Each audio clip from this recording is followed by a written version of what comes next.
Sa Ghana ne you always say 2 matches, World Cup matches. Chad ne Madagascar. Yeah. Na sisi na Ghana Football Association and coach Ghana coach is Otado. Otado de ne squad for some match 2 World Cup matches naba. And he was for aba na Miami boss oh. Yamu boss na we dey you try breaking am boss.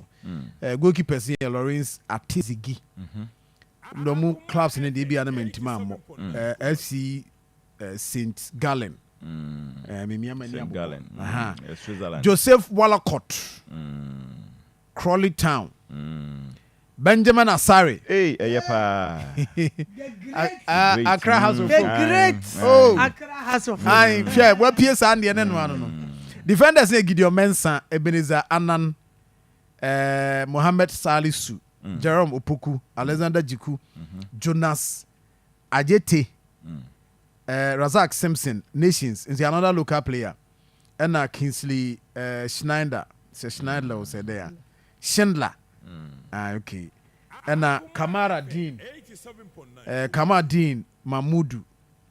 Also a media man. Midfielders near Thomas Partey, Elisha Owusu, Abu Francis, Kudus Mohammed, Enes Nuyama. And forwards near Antoine Semenyo, Kamal Dean Sulemana, Jordan Ayew, Jerry Efriye, Enaki Williams, and Christopher Bonsu. Ban. That is the breaking news. Abasi Sianopea.